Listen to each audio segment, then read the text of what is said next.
Welcome, Northeast Conference fans, to the latest NEC Now podcast on the NEC Overtime Pod. Today, I am joined by Assistant Men's Lacrosse Coach Chris Doctor for a discussion on the intersection of sport and Indigenous heritage as the NEC celebrates Native American Heritage Month. Chris, thank you so much for being here. Thanks for having me. Of course. So just as a little bit of background, you come from a lacrosse family. Your dad was an All-American at Syracuse, as well as a really high-level lacrosse coach. Your uncle and two brothers all played at the Division I level, as did you. What is it about lacrosse in the Doctor family? I guess that's just it. It's always been a part of our family, growing up, as long as I can remember back, like that's just what we did. It definitely helped that my dad was a coach. So he started the program at my high school. So literally from you're walking, you got a stick in your hand. And like you mentioned, having so many of my uncles play as well, it's what you did when you got together. And, those are definitely my earliest memories of playing is just with my brothers, my uncles in the backyard, Sunday evenings after dinner, like you just played. So that's definitely what I think about when someone mentions lacrosse to me. Yeah, that's awesome. I didn't know your dad started the program at your high school. That's really cool. And following a stellar career at Rutgers, where you were a 4-year starter, you went directly into coaching, first at Lafayette College from 2007 to 2010, then at Penn State from 2010 to 2017. And prior to joining the Sacred Heart staff, you coached at high school and club levels. What set you on this path? Did you always know you wanted to coach? I did. I think there was definitely a point in my college career where I thought that maybe I could veer off of the coaching thing, but didn't last very long. I think it was definitely when I became a junior in college. I was like, you know what, once I get out of here, I know what I want to do. I saw how our staff at Rutgers kind of lived and kind of what they were all about. And I was like, college lacrosse just seems like something that I would be good at and would enjoy. So I've definitely trying to stay on that path for as long as I can. Yeah, I mean, it seems like the perfect mix of kind of business and pleasure. So it's really great, that you're back in the college coaching game after having been at, high schools and clubs and such. Mm-hmm. So now we're here to discuss not only your career in lacrosse, but also your Indigenous identity. How did this aspect of your identity influence you growing up and in the early years with your sport, seeing as lacrosse is the oldest organized sport in North America with roots in games played by Indigenous people? Yeah, I think it definitely took me not a while, but probably more so in the later middle school, early high school years to really understand like what I was doing and why I was playing. My uncles and my dad, most of my family, when they grew up, they grew up on the reservation. So like that's just what they did. But when my brothers and my family was born, we did not live on the reservation. So we lived off of it. So we didn't really, as a kid growing up, experience life on the reservation.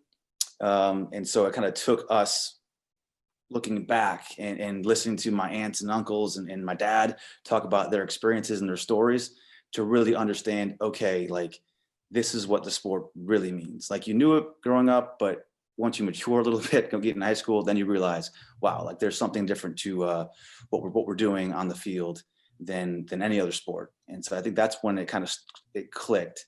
And ever since then, you just try to kind of live by the code of like, look, it's the game, it's a medicine game. You play it for the creator, like wins and losses will come and go, but there's definitely more to the game of lacrosse than just, again, winning and losing. Try to carry that as best I can. It's a little different to do when you're at a college level because, winning is important, right? That's how you kind of get to the next level. So balancing that, the outcomes of games, but also just making sure that I'm not straying too far off of what I truly believe in is definitely a challenge, but something I'm trying to just get better at. Mm-hmm. And I'm just curious, like that expression, the medicine game, can you explain a little bit more about what that means to our listeners? I think so. The game of lacrosse, it was created again by the creator. So when people play it,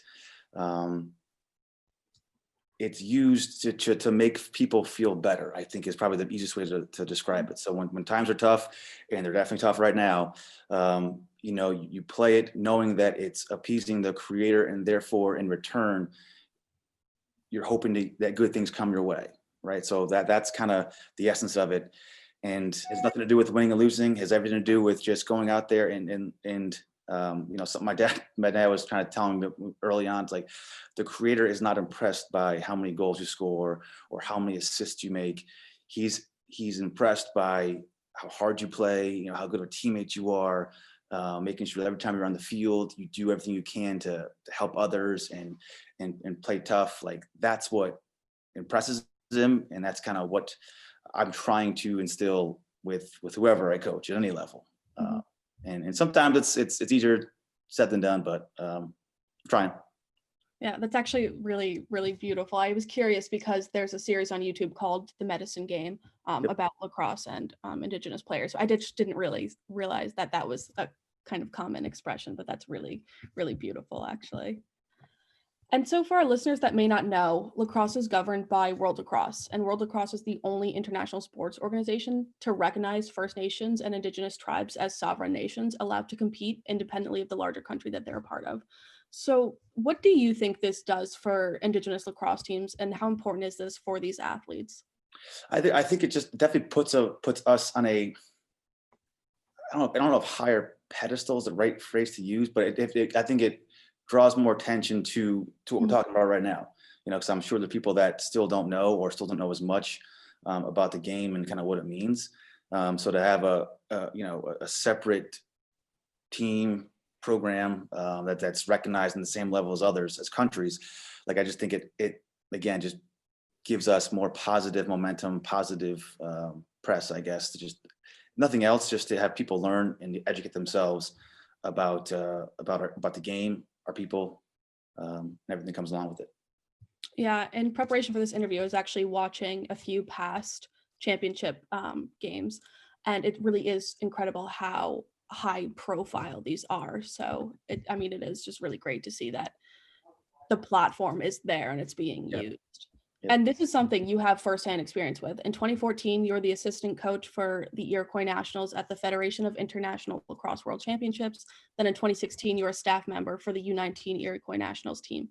Can you tell our listeners what this team represents and what that experience was like for you? I mean, that's it.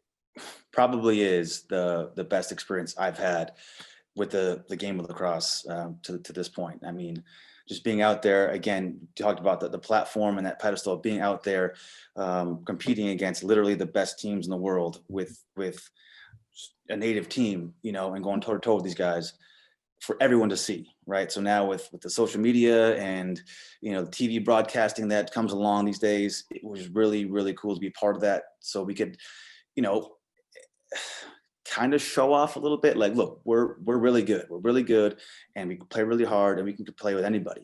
And to do that with players that were just like literally the best players in the world, and some guys that people didn't even know about until that weekend or that tournament, because they aren't in the mainstream pro leagues or went to college even.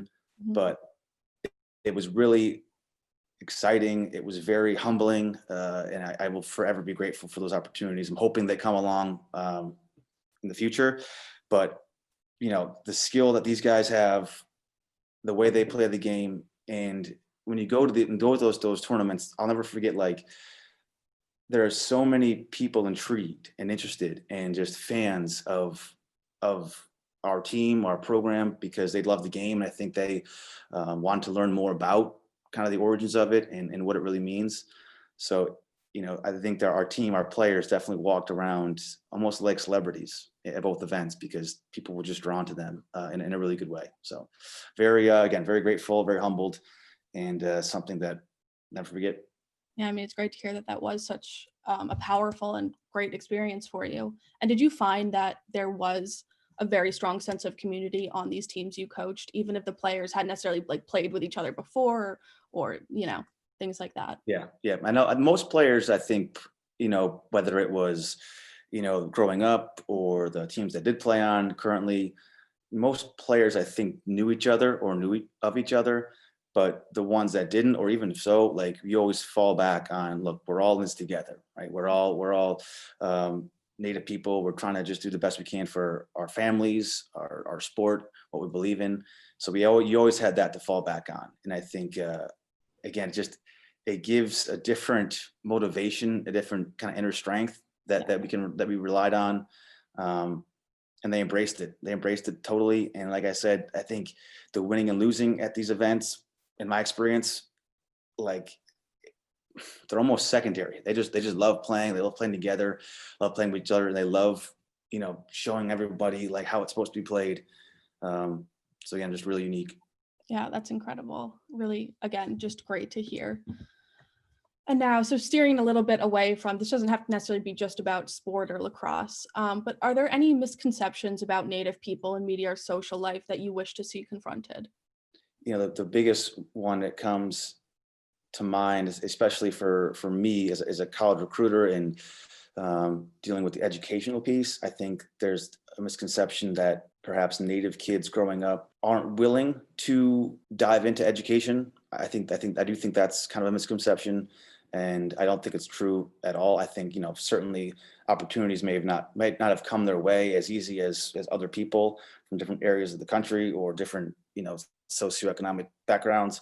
But I do think that's a misconception. I think that there are a lot of kids out there that are just looking for a chance and they want to, quote unquote, make a name for themselves, make their lives better. It's just a matter of I guess, finding the right match. Yeah, I mean, thank you for sharing that. And I hope the people listening to this are able to hear what you said and maybe take a second to think it through and maybe educate themselves a little bit further. And that really is the point of this, which is, again, why I'm so appreciative of you being on. And just one last question.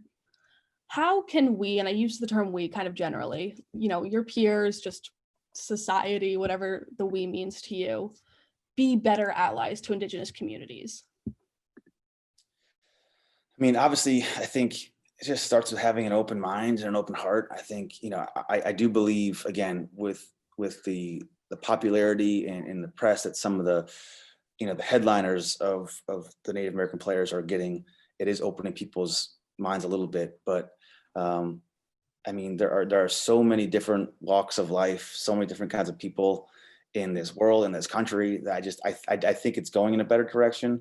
I mean, I don't know what people can specifically do other than just understand that, and this is just my belief, like this is why lacrosse is so important to me. Like there's not another sport out there that I know of or that I believe in that you play for like a specific reason other than just like you like it, you're good at it, and you want to win at it. You know what I mean? Where this one is just so different because there's so much more meaning behind it, meaning to it.